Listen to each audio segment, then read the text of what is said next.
Financial Survival Network, helping you survive and thrive in the new economy. Go to CarrieLutz.com and sign up for 30 free micro trainings on financial survival.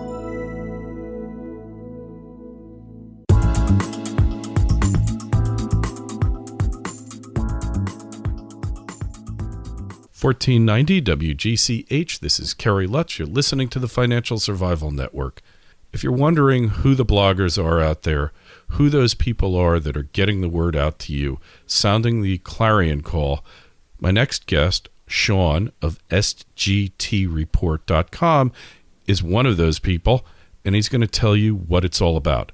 Sean, welcome to the Financial Survival Network. Oh, thank you, Carrie. It's a real pleasure to be here. Thanks for asking me. It's really great to have you on because I look at your site regularly. It's one of my go-to sites, SGTReport.com, when I come in the morning and before I leave at night, because I know, aside from seeing my own postings and seeing how they're going, I know that the information on there is pretty much most of what I need to know for the day. How long have you been putting out the SGT Report? SGTReport.com has been live for just over a year, about a year now. And, prior to that, I had been making YouTube videos. I started really putting out YouTube videos in the tail end of 2009, early 2010. Right. And I was going to say, so you started out with YouTube, and then you wound up with a site, which is kind of different than what most people do. And how many YouTubes have you posted so far, Sean? I think the current tally is around 260, 265. And, and that all started as a place, as a labor of love. Once I had done some waking up about our monetary system and our political system, the two-party system being essentially a fraud, I wanted to get the message out. And for me, with my background as a producer-director, I do commercials, things of that nature. The logical place was YouTube. And that's why the website for me was never even anything I thought about, Carrie, until long after the YouTube thing had really taken off and I had, garnered an audience. Yeah, it's amazing. And you've gotten, I guess you're into the millions of downloads, views now, right? Yeah, it's been just a total surprise, and it's gratifying. It's 6 million video downloads, I think, on YouTube, and the website is, I think, closing in on 2 or 3 million page views. It's been crazy, and it's just been kind of a miracle because I think when people put their feet in the fire, they deserve some credit. We're all facing so much tyranny in this country that those that are willing to speak out against it are really, they should be. They should all have our gratitude. I'm not saying me personally, but so what I'm saying is that it's very rewarding for me that people even care what I think, and that instead of being ridiculed for speaking out against things like the Federal Reserve or things like the military-industrial complex, instead of being ridiculed, I found an audience of like-minded individuals who care about those same things and also want to speak out against the things that they see as being unjust. And that's just so tremendously rewarding. It's a part-time hobby. I've got a full-time job, but this part-time hobby has really, truly become a major part of my life and a labor of love. I can relate to that because when I started out doing the radio, literally nobody was listening. I mean, there were 3 people, me, the guy at the mixing board in the studio, and the studio manager. And I think those are the only 3 people listening to what I had to say. And now we're into tens of thousands. And I know exactly what you mean, because when you start out, you don't know if you're going to get traction. You don't know if your message is going to resonate. And yet then you look back, now it's 2.5, 3 years later, and you say, wow, it really worked.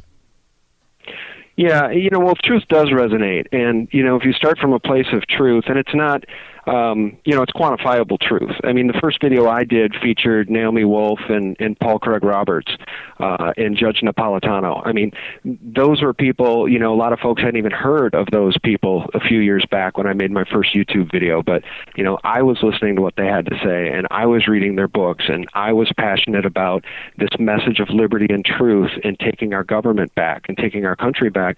So the very first video I did, the very first two videos, started from that very quantifiable place of truth. It wasn't, oh, Sean has these things he wants to tell you. It's never been about me, and that's why I don't use my full name, because this is citizen journalism, and everybody should be empowered to take part in citizen journalism. In the United States of America, I mean, we've got our First Amendment right. It's the most important amendment, right that we have, and speaking out against criminal tyranny, that's what we should all be doing. That is our obligation as citizens. So it started out as a place of citizen journalism, through which I was using the words of other people, other experts, and I was just the device that edited these things together and got them out there. So that's how it started. It's kind of interesting, because telling the truth through the mouths of others, it's much more credible than just making a statement. And when I started, I just started interviewing people, because there were people who I wanted to hear from, and I wanted to hear them answer questions differently than others were asking them. And then before you knew it, it was, hey, I got something to say here too, because I've been with these people, I've talked with them, and I've learned something, and I'd like to share with you what I've learned. And that's what's so cool about the SGT report and the videos you've done. You can see the growth in the message. You can see the growth in it, the way it's being received by people all over the world, because we're both getting views from, multiple countries all over, 120 countries the last time I looked at the site. And that's the other amazing thing, is you're connecting with people who you would never connect with in your day-to-day life. Your paths would never cross. You're contributing something to their lives, and that's got to make you feel really good. Well, yeah, and I need to give credit to sort of my partner in this thing, and his name is Stefan B, and he puts up so much content on a daily basis. He puts up more than I put up. Like I said, I have a full-time job, and so does he actually. So somehow he manages to work his magic, and he loves posting your material, Carrie. He doesn't miss an interview, but he does a brilliant job. And we didn't know each other. We met because of my YouTube channel, and he had extended a hand or had a question on something, and then I sort of helped him, and then he offered help to me. And this symbiotic relationships with two people living, in our case, in two different countries, can only start because of the internet. I mean, there was no other way that I would have ever met this person or any of the other fantastic people I've met through my website, the people that comment on our videos, the people that email me with news tips.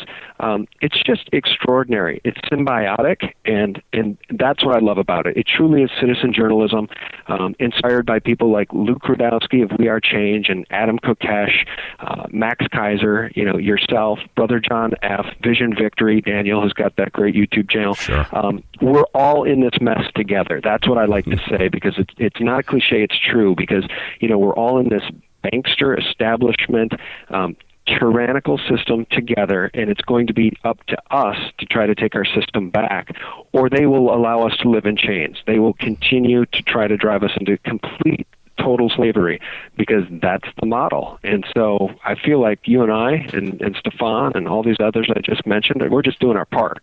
Yeah, exactly. And don't forget Chris Twain at Don't Tread on Me. So yeah, Chris, how do I forget Chris? Everything Chris does is posted on our site. I've interviewed Chris a million times. Well, and Bob Chapman and James Turk and Harvey Organ, David Morgan, Bix Weir, Lindsey Williams, Andy Hoffman. I mean, the list goes on. Yeah, and actually you're inspiring me to just talk about one thing here. I mean, how cool is that all of these different people, and some of them that I just mentioned are professionals and, in the gold and silver space and the financial space, And everybody is starting to let the truth of the matter seep into their areas of expertise.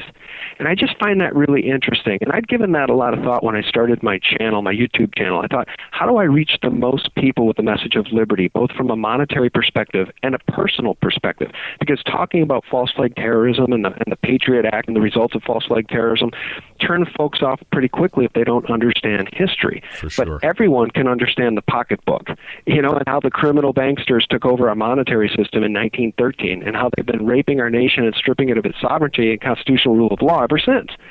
So once you can help people understand that, which I think is far more palatable to people than false flag terrorism, both concepts can then be tied together to explain to folks how these same powers that issue the fiat currency can and have bought up the major corporations and defense contractors and essentially the entire military-industrial complex.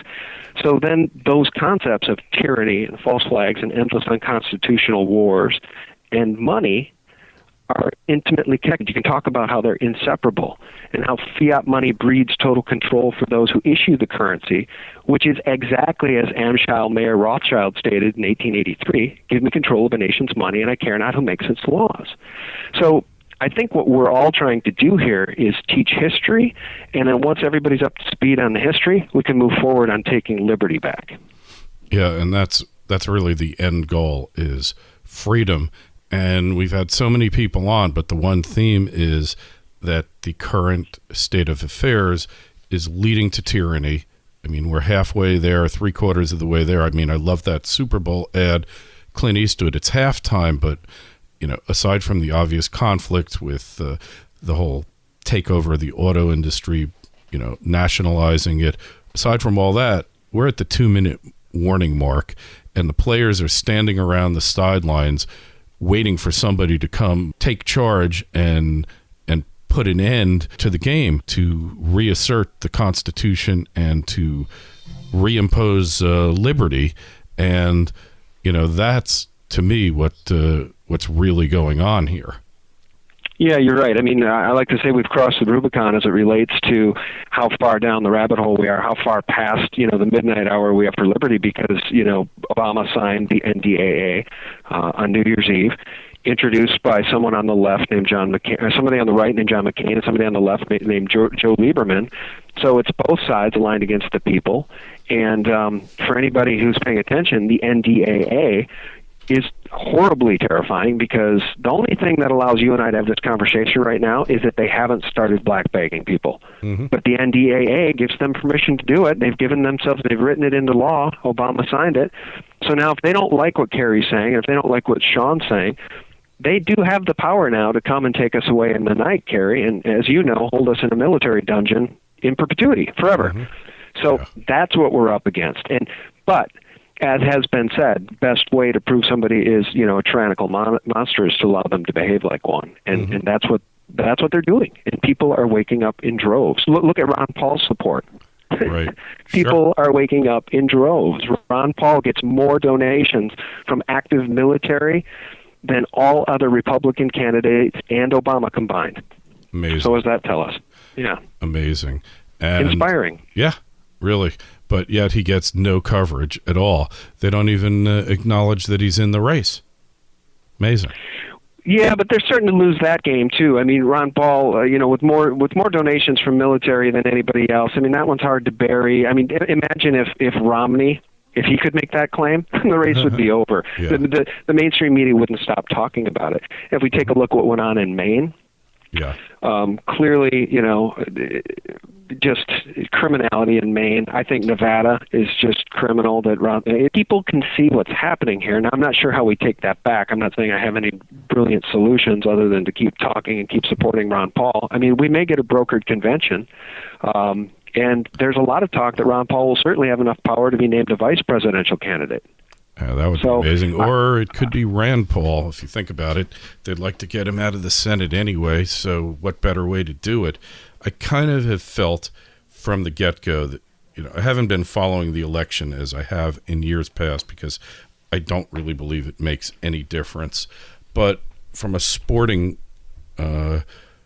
perspective, because to me, politics is just blood sport. And from that perspective, I kind of felt that the they put up these backbenchers, hoping that somehow everyone would go behind Romney and he would get the nomination. That hasn't worked, and it looks like nobody is going to get enough delegates, especially because the certain states move their primaries up, which cost them half their delegates to be able to award.